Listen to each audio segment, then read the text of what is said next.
इतिहास साक्षी है कि पुण्य भूमि भारत की गाथा भारत की अस्मिता, गौरव और राष्ट्रीय स्वाभिमान के लिए विदेशी आक्रांताओं से संघर्ष की महान गाथा है। बर्बर आक्रांताओं ने भारत की आत्मा पर चोट करने और भारत का अपमान करने के लिए हमारी संस्कृति और आस्था के केंद्रों को ध्वस्त किया। सोमनाथ, काशी, मथुरा और अयोध्या के मंदिरों का तोड़ा जाना आज भी भारत की स्मृतियों में जीवित है। सन 1528 में अयोध्या में भगवान श्री राम के मंदिर का मुगल आक्रांता बाबर द्वारा तोड़ा जाना ऐसी ही एक अक्षम्य घटना थी जिसने सीधे भारत के सम्मान और आत्मा पर चोट की थी। कारण साफ था, अयोध्या के श्री राम के मंदिर पर आक्रमण भारत की आत्मा पर आक्रमण था। जहां हर भारतीय के रोम रोम में राम बसते हैं, वह भारत यह अपमान कैसे सहता। राम मंदिर पर आक्रमण भारत को आहत कर गया था। विदेशी हमलावर अपनी बर्बरता दिखाते गए और भारत अपने आत्मगौरव को फिर से पाने के लिए संघर्ष करता रहा। भारत रामलला के जन्म स्थान पर बाबर के नाम पर बने एक ढांचे को देखता और उसे हटाने का संकल्प लेकर शक्ति संजोया करता। हिंदू समाज आत्मसम्मान के रण में डटा रहा और लगातार हमलावरों द्वारा बनाए गए बाबरी ढांचे को हटाने के लिए लड़ता रहा। सरयू कई बार रक्त से लाल हुई। कभी स्थानीय शासकों ने तो कभी साधु संतों और राम भक्तों ने राम जन्मभूमि की मुक्ति के लिए अपने प्राणों की आहुति दी। 74 बार युद्ध हुए। हम कुछ मोर्चे हारे, पर रण जीतने का संकल्प कभी कम नहीं हुआ। हिंदू समाज तलवारों से रक्त रंजित हुआ, पर उसने हार नहीं मानी। उसका संकल्प अजेय था। 15 अगस्त 1947 को देश की आजादी के साथ सैकड़ों सालों से चले आ रहे इस संघर्ष में नई ऊर्जा और एक नया मोड़ आया। अचानक 23 दिसंबर 1949 को बाबरी ढांचे में श्री राम लला प्रकट हुए। हजारों राम भक्त दर्शन के लिए उमड़ पड़े। तत्कालीन प्रधानमंत्री पंडित जवाहरलाल नेहरू ने उत्तर प्रदेश सरकार को श्री राम लला को विवादित ढांचे से हटाने का आदेश दिया। उत्तर प्रदेश सरकार ने अयोध्या के कलेक्टर को यह काम दिया और यह निर्देश भी कि जरूरत पड़ने पर वे बल का प्रयोग भी करें। अयोध्या के कलेक्टर ने सरकार को उत्तर दिया कि यह नरसंहार के बिना संभव नहीं है, और फिर भी वह ऐसा चाहती है तो किसी दूसरे कलेक्टर से यह काम करवा ले। परिणाम स्वरूप रामलला की मूर्ति वहीं विराजमान रही। विवादित ढांचे को बंद कर दिया गया। केवल पुजारी को सेवा अर्चना के लिए भीतर जाने की अनुमति थी। फिर भी राम भक्त विवादित ढांचे के बाहर से प्रभु श्री राम की आराधना करते रहे। भारत के हिंदू समाज के लिए चुनौतियां और बढ़ गई। मामला अदालत में गया। विपक्षी दलों द्वारा अदालत में भगवान श्री राम के अस्तित्व पर सवाल उठाए गए। उनके अयोध्या में ही जन्म लेने का प्रमाण मांगा गया। भारत का जनमानस अब आहत हो उठा था। आजाद भारत में भी हिंदू समाज को अपनी आस्था और श्रद्धा के लिए संघर्ष करना पड़ रहा था। चुनौतियों के इस समय में सन 1984 में विज्ञान भवन दिल्ली में विश्व हिंदू परिषद ने धर्म संसद का आयोजन किया। इस संसद में देश भर के संतों ने राम जन्मभूमि की मुक्ति के लिए आह्वान किया और राम जन्मभूमि मुक्ति यज्ञ समिति का गठन किया। धर्म संसद ने राम जन्मभूमि की मुक्ति और वहां भगवान श्री राम के भव्य मंदिर बनाने के भारत के जनमानस के संकल्प को फिर से दोहराया। विश्व हिंदू परिषद के नेतृत्व में मंदिर निर्माण के लिए पूरे देश में अभूतपूर्व आंदोलन की शुरुआत हुई। श्री राम जन्मस्थली मुक्ति यज्ञ समिति के साथ देश भर में राम जानकी की रथ यात्राएं निकली। राम लीलाओं में राम कथा के माध्यम से भारत का आम जन फिर से जुटा। अब सबके मन में एक ही प्रण था, एक ही लक्ष्य था। अयोध्या में जन्मभूमि पर भगवान श्री राम के भव्य मंदिर का निर्माण। सन 1989 में विश्व हिंदू परिषद द्वारा गांव-गांव से रामशिला पूजन करके अयोध्या भेजी गई। 2,75,000 गांवों से रामशिलाएं अयोध्या पहुंची। भव्य राम मंदिर के शिलान्यास का निर्णय हुआ। पूज्य संत महात्माओं और हिंदू समाज के अन्य प्रमुख नेताओं के निर्णय के अनुसार अनुसूचित जाति के प्रमुख नेता श्री कामेश्वर चौपाल ने 9 नवंबर 1989 को मंदिर निर्माण का पहला पत्थर रखा। राम जन्मभूमि पर मंदिर निर्माण के लक्ष्य की पूर्ति के लिए सन 1990 में सोमनाथ से अयोध्या के लिए श्री लाल कृष्ण आडवाणी ने रथ यात्रा की शुरुआत की।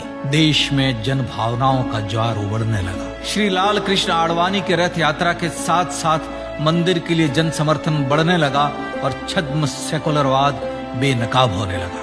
इस जन आंदोलन को रोकने की तमाम कोशिशें हुई पर सब व्यर्थ हुई। विश्व हिंदू परिषद ने देशवासियों से अयोध्या में जन्मभूमि पर मंदिर निर्माण के लिए 30 अक्टूबर और 1 नवंबर 1990 को कार सेवा का आह्वान किया। परिणाम स्वरूप लाखों राम भक्त कार सेवा के लिए देश के कोने कोने से अयोध्या आए।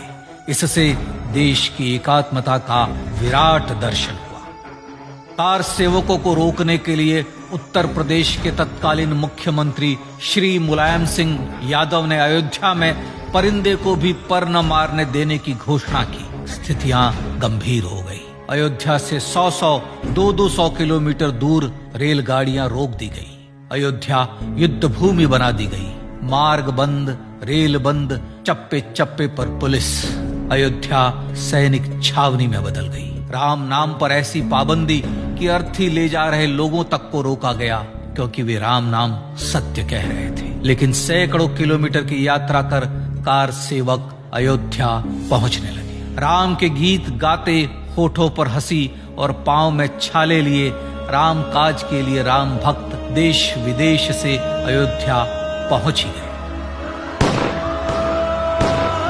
कार सेवकों पर गोलियां चली। अनेक कार सेवक शहीद हुए। आजाद भारत में जन्मभूमि पर राम मंदिर के लिए कार सेवकों ने फिर एक बार अपना बलिदान दिया, पर कार सेवकों ने विवादित ढांचे पर भगवा फहरा ही दिया और इस तरह कार सेवा सफल हुई। श्री राम जन्मभूमि आंदोलन ने भारत की सुप्त आत्मा को झकझोर कर जगा दिया था। विश्व हिंदू परिषद ने फिर एक बार 6 दिसंबर 1992 को कार सेवा का आह्वान किया। राम भक्तों को कार सेवा करने देने के लिए अदालत में प्रार्थना की गई, पर अदालत ने कोई निर्णय नहीं दिया। परिणाम स्वरूप बौद्ध, जैन, सिख, स्वामीनारायण संप्रदाय, गायत्री परिवार, हर पंथ मत विचार के हिंदू एकत्र हो गए। छूत अछूत का भेद मिटा, जाति की पहचान मिटी। हम सब हिंदू, हम सब सिंधु बन गए। राम सिंधु में ज्वार उठा और देखते ही देखते 6 दिसंबर 1992 को श्री राम जन्मभूमि से बाबरी ढांचा सदा के लिए हट गया।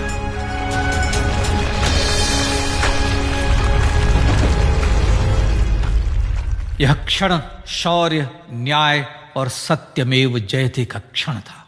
यह तो धर्मस्ततो जय का क्षण था। पर संघर्ष की गाथा यहां जाकर भी नहीं रुकी। छद्म सेकुलरवादियों द्वारा भारत और भगवान श्री राम के इतिहास को झुठलाने के लिए अदालतों में चुनौतियों का सिलसिला चलता रहा, जो 1950 से चल रहा था। हिंदू सिखों के बीच से गुजरते हुए भगवान श्री राम का दर्शन करने के लिए विवश थे। यह स्थिति थी आजाद भारत में श्री राम और राम भक्तों की। पर सत्य को तो जीतना ही था। आखिरकार देश के सर्वोच्च न्यायालय के 5 जजों की खंडपीठ ने 9 नवंबर 2019 को ऐतिहासिक निर्णय दिया और यह कहा कि अयोध्या जन्मभूमि परिसर की पूरी 67 एकड़ भूमि रामलला की। और न्यायालय ने भारत सरकार को जन्मभूमि पर मंदिर बनाने के लिए एक ट्रस्ट बनाने का आदेश दिया। सर्वोच्च न्यायालय के आदेश के अनुसार भारत सरकार ने 5 फरवरी 2020 को श्री राम जन्मभूमि तीर्थ क्षेत्र नाम के ट्रस्ट का गठन किया और राम जन्मभूमि न्यास की भूमि जो सरकार द्वारा अधिग्रहित की गई थी, उसे ही नवनिर्मित न्यास को वापस दे दिया गया। 5 अगस्त 2020 को भारत के प्रधानमंत्री श्री नरेंद्र मोदी ने श्री राम जन्मभूमि तीर्थ क्षेत्र के अध्यक्ष पूज्य महंत नृत्य गोपाल दास, राष्ट्रीय स्वयंसेवक संघ के पूज्य सरसंघ चालक डॉक्टर मोहन भागवत एवं उत्तर प्रदेश के मुख्यमंत्री श्री योगी आदित्यनाथ की उपस्थिति में श्री राम जन्मभूमि पर भगवान श्री राम के भव्य मंदिर के लिए भूमि पूजन कर निर्माण कार्य का शुभारंभ किया। इस तरह लगभग 500 वर्षों से राम जन्मभूमि की मुक्ति के संघर्ष का पटाक्षेप हुआ। अपने आत्मसम्मान और राष्ट्रीय अस्मिता के लिए इतना लंबा संघर्ष विश्व के इतिहास में बेजोड़ है। श्री राम भारत की आत्मा, भारत की परिभाषा, हमारे राष्ट्रीय आदर्शों और जीवन मूल्यों के प्रतिनिधि मर्यादा पुरुषोत्तम हैं, जो हर हिंदू के होठों पर जन्म से मृत्यु तक रहे। बस यही हर हृदय में प्रार्थना होती है। राम भारतीय राष्ट्रीय स्वाभिमान और आसेतु हिमालय से समुद्र पर्यंत तक जन जन को एकात्मता के बंधन में बांधने वाले रक्षा सूत्र है। अयोध्या स्थित श्री राम जन्मभूमि पर बाबर का हमला वास्तव में भारत के स्वाभिमान और राष्ट्रीयता पर हमला था। प्रधानमंत्री श्री नरेंद्र मोदी द्वारा श्री राम जन्मभूमि पर राम मंदिर का पुनः निर्माण न केवल बाबरी मानसिकता का पराभव है, बल्कि संपन्न, सुखी, सुसंस्कृत, सर्वशक्ति संपन्न स्वराष्ट्र का सूर्योदय भी है। यह उस राम राज्य की दिशा में वह कदम है जिसकी अभिलाषा राज राजेंद्र चोल, कृष्णदेव राय, छत्रपति शिवाजी महाराज से लेकर महात्मा गांधी तक ने की थी। अयोध्या में जन्मभूमि पर भगवान श्री राम का मंदिर न सिर्फ राष्ट्रीय गौरव होगा, बल्कि वह श्री राम के आदर्शों का राष्ट्र मंदिर होगा।